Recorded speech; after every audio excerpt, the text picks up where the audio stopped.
Apa sih stem cell itu? Kenapa sih stem cell kok booming jadi bahan pembicaraan orang-orang? Banyak sekali pertanyaanku tentang stem cell atau sel punca ini. Apa ya itu? Yuk kita saksikan video informasi dari Pak Dr. Reza Yuridian Purwoko, spesialis kulit dan kelamin. Beliau tidak hanya seorang dokter spesialis kulit dan kelamin lulusan Fakultas Kedokteran nomor 1 di Indonesia loh, yaitu Fakultas Kedokteran Universitas Indonesia. Tapi beliau juga seorang dokter, alias sudah lulus S3 juga dari Fakultas Kedokteran top banget itu loh. Yuk kita tanya mengenai stem cell kepada beliau.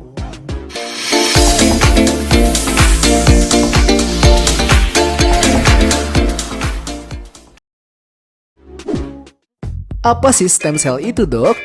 Stem cell adalah sel yang belum berdiferensiasi. Istilahnya sel yang masih muda, sel yang jadi cikal bakal sel-sel organ lain. Kita tahu sel-sel organ kita, sel jantung, sel ginjal, sel darah, bahkan hingga sel kulit akan menua dan berganti. Nah, sel bakal penggantinya itulah yang disebut stem cells atau sel punca. Wow, menarik ya? Stem cell ada pada badan kita. Namun seiring bertambah usia, stem cell badan kita makin berkurang jumlahnya, produksinya juga kualitasnya. Sehingga otomatis, semakin kita menua, semakin berkurang kemampuan organ kita memperbaiki diri jika rusak. Akhirnya, memang kalau sakit menjadi lebih lama sembuh, atau juga lebih mudah terkena penyakit karena organ-organ tubuh kita menjadi lemak saat usia tua. Nah, bagaimana dong? Mau tambah jumlah dan mau perbaiki kualitas stem cell di badan kita tidak? Bagaimana caranya? Injeksi stem cell dong ya. Bagaimana cara mencari stem cell yang aman? Yaitu diusahakan ambil dari badan kita sendiri atau istilahnya autologous. Bisa dari sumsum tulang atau bisa dari bagian lemak kulit kita, yaitu lapisan ketiga kulit yang disebut subkutan. Lah, tapi kan stem cell di badan kita makin sedikit. Kok diambil dari badan kita sih, Dr. Reza? Ya, memang bertambah sedikit, namun masih ada. Biasanya kita ambil yang jumlahnya makin sedikit tadi, lalu kita perbanyak dulu di luar tubuh, misalnya di laboratorium. Laboratorium seperti ini sudah seperti pabrik produksi, dan di Indonesia masih sedikit. Semoga ke depan makin bertambah ya, makin banyak orang Indonesia tertolong dan sehat. Lalu benar nggak sih biaya stem cell masih mahal di Indonesia karena sebagian teknologinya masih import dari luar negeri Indonesia? Atau benarkah izinnya masih susah di Indonesia? Atau efek sampingnya ya masih ngeri deh pakai stem cell yang nggak jelas?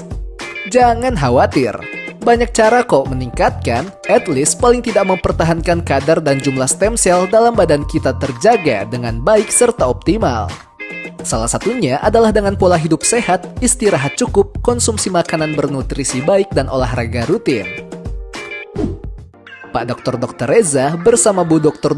Dian Andriani, Brigjen TNI, yang keduanya sebagai dokter spesialis kulit ternama di Indonesia, pernah memenangkan penelitian terbaik saat World Congress Military Medicine di Bali tahun 2015.